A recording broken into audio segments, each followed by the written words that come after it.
So that's everything you could ever want to know about how we're going to use halflings for food. Oh, hello there! I'm Joshua Drescher, and this week's production podcast is going to be a little bit different. We're going to do it instructional video style, and over the coming weeks, we're going to do more videos like this to introduce you to some of the more nuanced elements of Warhammer Online: Age of Reckoning. Let's take a look at a conflict we've become very familiar with over the last few months, the Greenskins versus the Dwarfs. Here we see the section of the Warhammer world dedicated to this conflict. Each racial pairing will have a similar chunk of the Warhammer world laid out in roughly the same way. Each one of these zones is controlled by one race or the other. Dwarfs initially controlled these zones. Greenskins control these. This is going to get confusing if we continue representing the map this way, so let's simplify things. Players will start out in a beginning zone, Tier 1, Ekron for the Dwarfs, and Mount Bloodhorn for the Greenskins. Here you will begin to hone your skills and learn the ways of your career. The Tier 2 zones are the Port of W.A.R for the Dwarfs, and the Marshes of Madness for the Greenskins. Tier 3 has the Badlands for the Greenskins, and Blackfire Pass for the Dwarfs. Tier 4 is the final and most challenging tier of gameplay.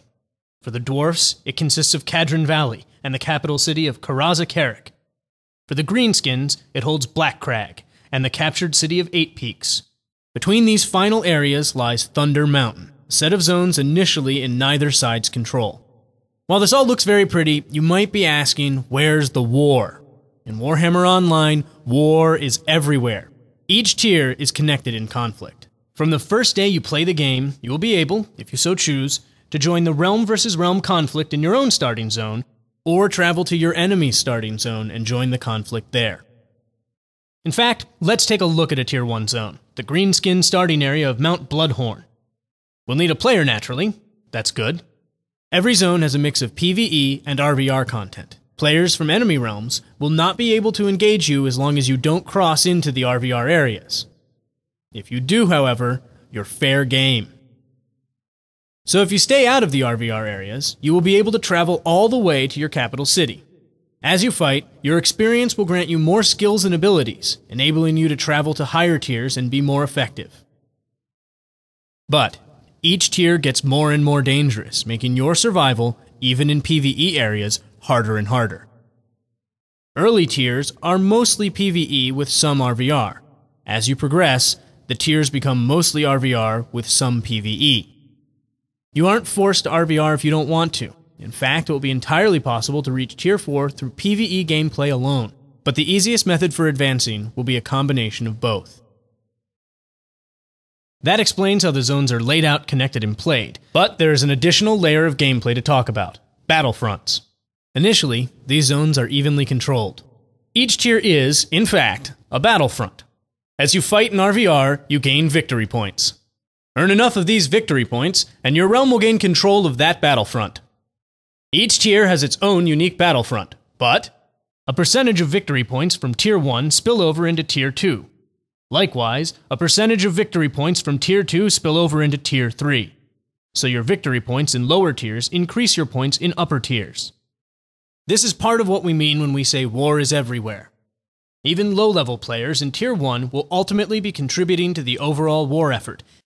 As you can see, it all leads to Tier 4. And as you might have guessed, victory points from Tier 3 spill over here as well. This tier is where you will struggle for the ultimate prize, capturing your enemy's city. Tier 4 is the final battlefront.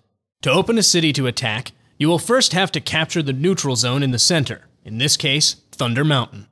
Once you have enough victory points to control that zone, its scenarios will lock down, and scenarios in your enemy's Tier 4 zone will open up, allowing your realm to attack that zone.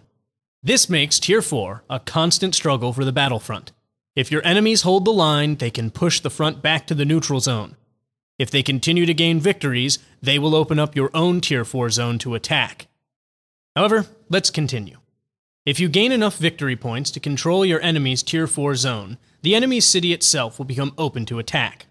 If that attack is successful, then the controlling realm will be able to sack the city. You will not be able to hold onto your enemy's city indefinitely. Systems will be in place that will eventually wrest control of the cities back to their rightful owners. When this happens, the conflict will begin again. So that's it for this production podcast. Thanks for watching, and I'll see you next time.